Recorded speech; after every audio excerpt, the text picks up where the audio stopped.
At first glance, these cases are often categorized as so-called honor crimes. Across various parts of the world, these atrocities involve female family members who are targeted and punished for actions perceived to have brought shame or dishonor to their relatives. While the underlying motives vary across different countries and cultures, they frequently stem from accusations of marital infidelity or the abandonment of a family's religious beliefs. What makes these tragedies especially disturbing is that, in many instances, the perpetrators face little to no legal consequences. In fact, their violent actions are viewed by certain members within their own communities as entirely justified. Even in nations where these crimes have historically been reported, law enforcement agencies face frequent criticism for failing to thoroughly investigate them. Furthermore, although government officials claim that legal penalties have become stricter in recent years, there is very little publicly available data to confirm whether these laws are consistently enforced. The devastating case of Samia Shahed in 2016 shocked the global community, later becoming the central subject of the documentary Killed for Love. Initially, Samia had been forced into an arranged marriage with her cousin, a man she openly disliked, before being sent away to her family's ancestral homeland. Not long afterward, she chose to end that forced union so she could marry the man she truly loved, defying her relatives' fierce objections. Tragically, that brave decision ultimately led to the worst possible outcome. The case rapidly drew international attention because Samia was a British citizen of Pakistani heritage. Yet, because the crime took place in Pakistan, local authorities quickly moved to class the tragedy as an accidental death, instead of conducting a thorough criminal investigation. Decades earlier, Samia's parents, Chaudhry Muhammad Shahed and Imtiaz Shahed, had immigrated to the United Kingdom in the mid-1980s. They left behind the small Pakistani village of Pandori, located in the Jhelum district of the Punjab province. Like many immigrants, they departed their homeland, hoping to build a brighter future and escape the cycle of poverty they had known for years. In November 1987, their oldest daughter, Samia, was born in Bradford, West Yorkshire, England. A few years later, the couple welcomed their younger daughter, Madiha. The patriarch eventually started a car rental business that specialized in high-end luxury vehicles, including limousine rentals. As his enterprise grew more successful, he helped both of his brothers and their families relocate from Pakistan to the United Kingdom as well. These relatives also established thriving businesses of their own. By the early 2000s, one brother owned a chain of seafood markets, while the other had launched a floral design and flower delivery company. Overall, the Shahed family became prominent figures in Bradford. They were financially prosperous, highly influential, and deeply respected within their local community. Yet, while Samia and Madiha were born and raised in the United Kingdom, the traditional customs of their ancestral homeland remained firmly enforced inside their home. The sisters grew up constantly balancing two vastly different worlds, simultaneously shaped by British and Pakistani cultures. The personal freedoms common in British society stood in sharp contrast to the strict expectations maintained inside their household. For example, the sisters were forbidden from driving, and nearly every aspect of their daily lives, including where they went and who they spoke with, was closely monitored by their father. As the eldest daughter, Samia shared an exceptionally close bond with Chaudhry Muhammad, who widely regarded her as his favorite child. He rarely denied her anything. He readily purchased expensive clothing and fine jewelry for her, while also financing her education at one of the country's most prestigious universities.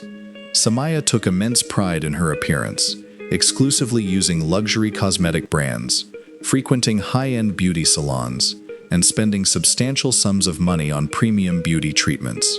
At the same time, her professional life consisted only of a part-time position at a local post office.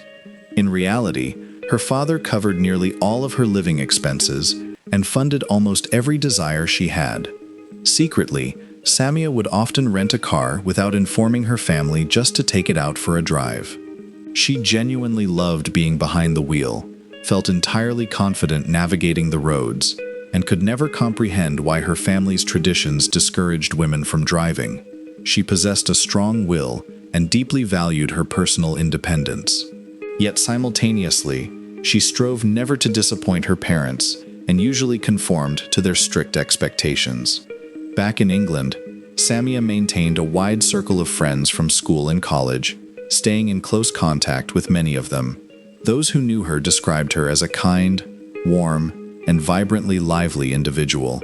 Even though she grew up surrounded by affection, financial security, and seemingly possessed everything she could ever ask for, Samia was never truly free to make her own decisions.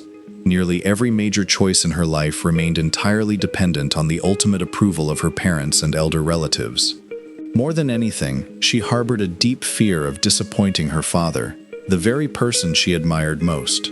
However, years of rigid rules, relentless pressure, and the constant fear of crossing the line meant she was never completely honest with her family about her true identity or her actual desires. In 2012, Samia's parents decided it was finally time for their oldest daughter to settle down, get married, and start a family of her own. They insisted that she travel to Pakistan, where the wedding would take place in strict accordance with long-standing family customs and cultural traditions. The man selected to become her husband was her cousin, Chaudhry Muhammad Shakil, an individual she barely knew. It is worth noting that marriages between relatives and arranged unions have long been practiced within certain communities.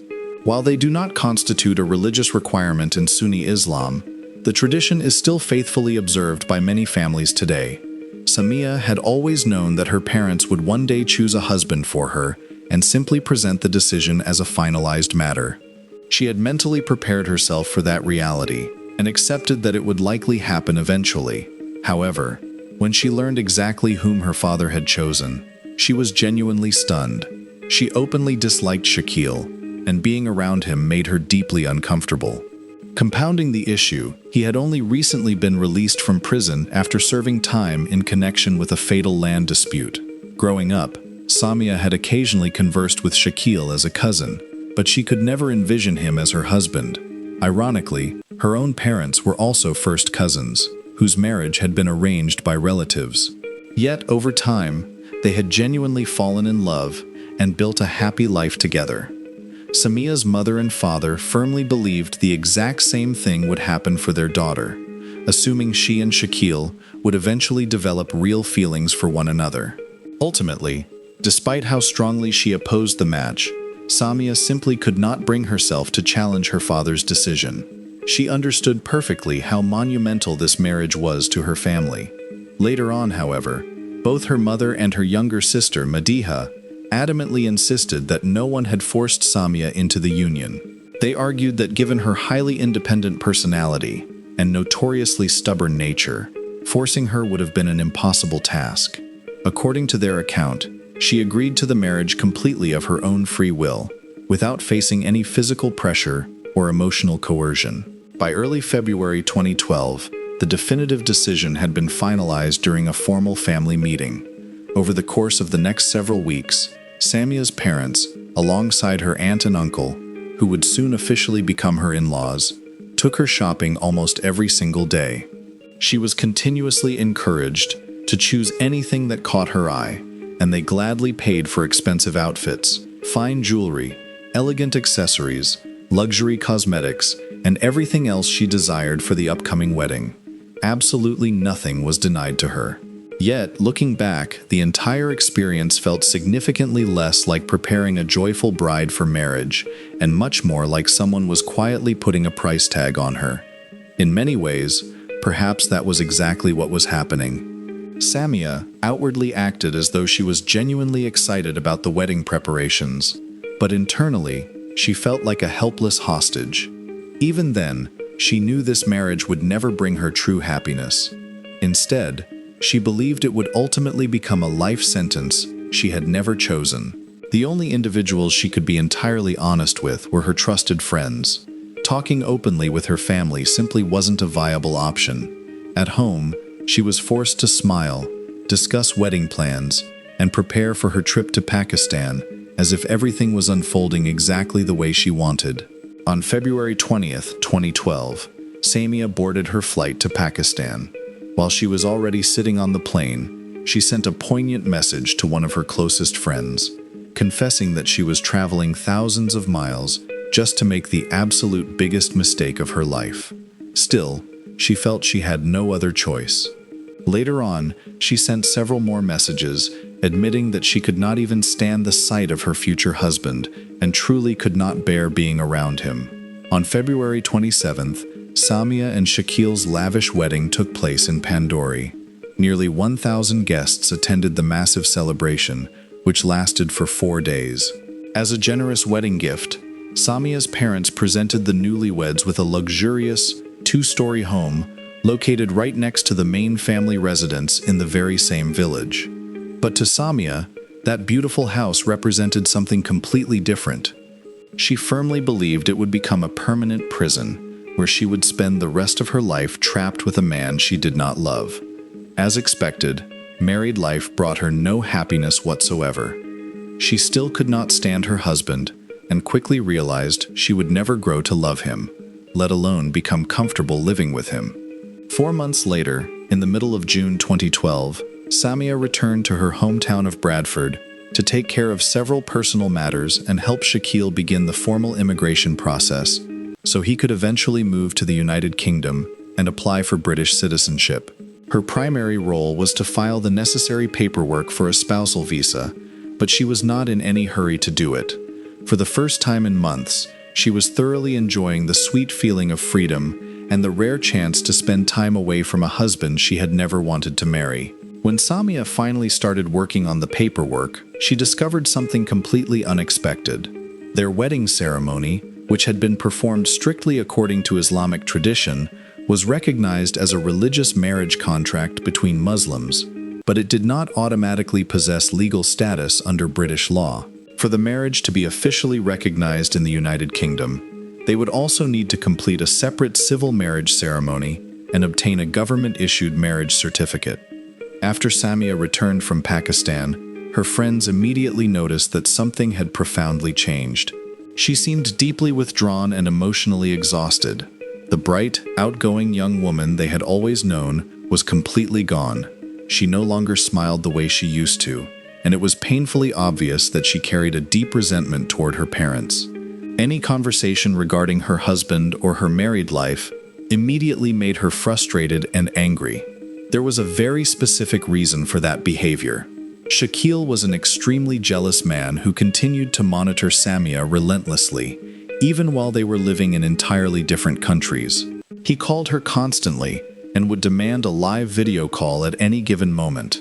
That tactic allowed him to instantly verify exactly where she was, what she was doing, and who was with her at the time. It also served as a constant, suffocating reminder that he expected complete control over every single part of her life. In early August of that same year, Samia finally opened up during an emotional phone call with one of her closest friends. She admitted that she was emotionally exhausted, completely drained, and no longer wanted to keep going because she had lost all remaining hope for happiness or a better future. She explicitly stated that she hated Shakil with all her heart and never wanted to see him again, but she simply could not say any of that to her family. Her parents were still proudly telling everyone about the lavish wedding they had just arranged for their oldest daughter. By early September, with the paperwork for Shakil's spousal visa still left unfinished, Samia had no choice but to return to Pakistan and go back to the husband she never wanted. She regularly messaged her friends, vividly describing how miserable she felt, how deeply she detested her marriage, and how trapped she believed she was, with absolutely no way out. That agonizing pattern continued for several months. Then, almost without warning, her messages suddenly became less frequent. Her mood noticeably improved, and during her next visit to the United Kingdom, the reason for this sudden shift finally became clear. As it turned out, Samia had met a young man online named Syed Mukhtar Kazim. Like her, he was a British citizen of Pakistani heritage. He had been born and raised in London, but had spent the previous several years living and working in the United Arab Emirates. What started as simple online conversations quickly blossomed into a deep romantic relationship. They secretly arranged to meet, and in October 2013, they finally saw each other in person for the very first time. It did not take long for Samia to realize that Shahed was truly the man she had always hoped to find. He was kind, thoughtful, deeply attentive, and treated her with genuine respect. They shared many of the same interests, and being together felt completely natural. At the same time, both of them fully understood just how dangerous and incredibly risky their relationship could become. Even so, they both felt that life only truly made sense when they were together. Samia was completely honest with Shahed about the exact situation she was living in. She told him she was ready to end her marriage and start completely over with him. But legally, she could not file for a standard divorce through a British court, because under British law, her religious ceremony was not recognized as a legal marriage in the first place. In the spring of 2014, Samia finally confronted Shahed directly and asked him to grant her a divorce. He refused outright, telling her in no uncertain terms that she would belong to him for the rest of her life. During another trip back to the United Kingdom to visit her parents, Samia secretly contacted the local Islamic Sharia Council. She explained that she had been severely pressured into the marriage, which was considered a valid justification to have the religious union officially annulled. Around that same time, she also converted from Sunni Islam to Shia Islam, the specific branch of the faith followed by Shahed. A religious official later contacted Shahed to hear his side of the story and ask about the circumstances surrounding the marriage. Once again, he flatly refused to discuss his personal life and made it entirely clear that he would never agree to a divorce.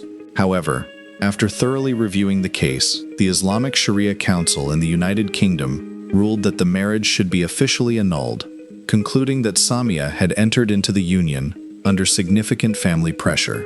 Samia's family had absolutely no idea that she had already ended her religious marriage and was actively preparing to marry the man she truly loved.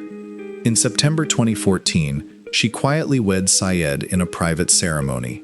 This time, the marriage was fully recognized under the law, and the couple received an official marriage certificate confirming their legal union. The nikah ceremony was performed by the exact same religious leader who had previously approved the annulment of Samia's first marriage. Only a handful of close friends knew about the wedding and were present to celebrate with them. For the first time in years, Samia was genuinely happy. She told her friends she felt like a princess living in a fairy tale and could hardly believe that everything was finally real. But what should have been the happiest chapter of her life quickly became the terrifying beginning of a nightmare. When Shahed demanded that Samia return to Pakistan, she boldly told him she was no longer his wife and showed him documentation of her new legal marriage. That revelation sent him into a blinding rage. He immediately called her father and told him what had happened, triggering a massive, volatile family conflict. Relatives began threatening Samia, aggressively demanding that she return to Pakistan and go back to the marriage she had already left behind. She firmly refused. Tragically, that brave decision would soon come at a terrible cost. A couple of weeks later, Samia was brutally attacked while out shopping with her sister. Strangely, her sister was completely untouched. The attackers targeted only Samia, striking her repeatedly with metal rods and leaving her with serious injuries that nearly resulted in broken legs. She promptly reported the violent attack to the police, and a formal investigation was opened. However, the men responsible were never identified, and before long, the case quietly faded away without any meaningful progress.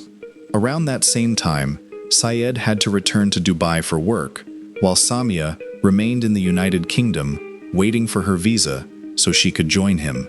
Those weeks became a grueling emotional ordeal. She lived under the shadow of constant threats, argued endlessly with various members of her family, and genuinely feared for her safety. Meanwhile, her parents tried to legally challenge the validity of her separation from Shahed, even going so far as to confront the religious leader who had married her and Shahed. Her mother was absolutely furious. She repeatedly insulted Samia, accused her of bringing ultimate shame upon the family, and warned that she would face severe consequences for what she had done. In the spring of 2015, Samia finally received her visa and was able to fly to Dubai to be with her husband. It felt significantly less like a normal trip, and much more like a desperate escape. She believed her family would do everything in their power to stop her from leaving, or force her back to Pakistan. For several months, she kept her passport hidden with trusted friends. Those same friends bought her plane ticket and personally accompanied her to the airport to make sure she boarded the flight safely. The following year became the happiest period of Samia's life. She finally experienced what it truly meant to make her own decisions. She lived with the man she loved, someone who adored her and treated her with deep kindness every single day. For the very first time, she could also drive whenever she wanted, something neither her parents nor her former husband would ever have allowed. The vibrant photos Samia shared on social media told the whole story. She looked significantly happier than ever before.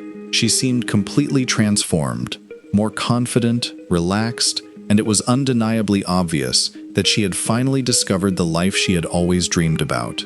Looking forward, Samia hoped that she and Syed would soon start a family together. But sadly, that beautiful dream would never become a reality.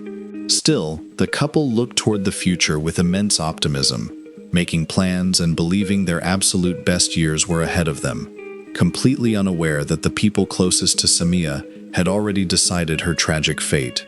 Right after Samia left for Dubai, her parents went to the police and formally reported her as a missing person. Later on, they even tried to have the case reclassified as an abduction, pointing the finger directly at Syed Kazim. Behind the scenes, members of the Shahed family began discussing different ways to bring Samia back, no matter what it took. Threats had already completely failed, so they decided to try something else. If fear no longer worked, perhaps intense guilt would. In June 2016, Samia received heartbreaking news from her parents. They informed her that her aunt, Shakil's mother, had passed away. Samia was utterly devastated and even considered traveling to Pakistan for the funeral. But she also understood exactly how dangerous that trip could be. Many of her relatives had never accepted the fact that she had left a marriage she did not want and legally married someone else. To them, her independent decision was seen as both a betrayal and a source of shame for the family. About a week after the funeral, Samia's mother called her again. This time, she claimed that her father's health had taken a serious turn and warned that he might not have much time left. He had been living with diabetes for years, and his medical condition had indeed become unstable. Samia could not shake the agonizing feeling that if he passed away before she saw him again, she would never forgive herself.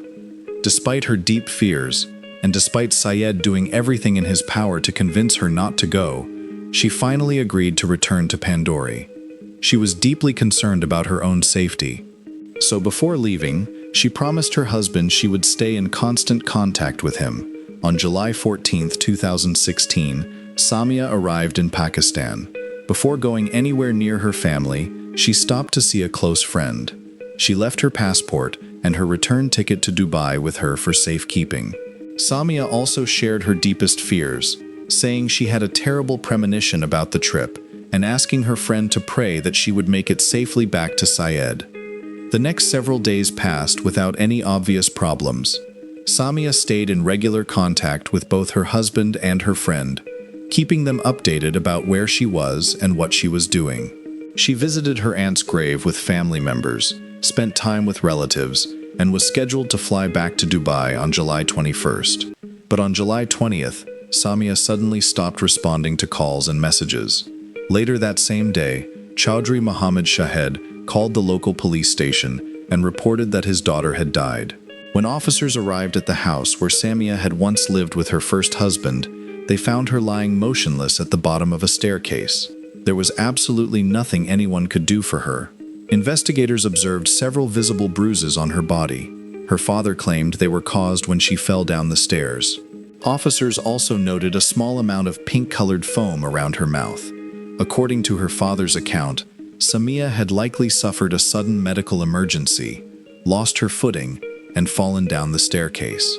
He said no one else was home at the time, so she did not receive help quickly enough and passed away. When officers asked where her former husband was, Chaudhry told them he had gone out to take care of personal business. Police reported that they found no obvious signs suggesting criminal activity at the scene, and decided not to open a criminal investigation at that stage, leaving the final determination entirely to the medical examiner. An autopsy was performed later that same day. According to the medical examiner's report, no evidence of physical assault was identified, and Samia's death was officially ruled to have resulted from natural causes. She was buried only a few hours after the examination, on the very same day she passed away. Authorities did not initially consider her death suspicious, and almost no one questioned that conclusion, except for her husband, Shahed. When Shahed was told that his wife had suddenly passed away from a heart attack, he did not believe it for a second. To make things even more confusing, some media outlets reported that the young woman had taken her own life after struggling with depression over not being able to start a family. But that version did not even match what Samia's own relatives were saying. According to them, she had lost consciousness on the staircase, fallen, and suffered a fatal neck injury. Syed Mukhtar boarded the first available flight to Pakistan. As soon as he arrived, he went straight to the local police station and told investigators that his wife had been killed by members of her own family and her former husband. He explained that Samia had been forced into her first marriage, had escaped that life, and had been receiving threats from relatives ever since. That crucial information changed the direction of the entire case. Investigators immediately began to suspect that this was an honor-related crime, but by then, Samia had already been buried, and the official medical report stated she had died of natural causes. Because Samia was a British citizen, Syed pushed for authorities in the United Kingdom, along with international media, to become involved.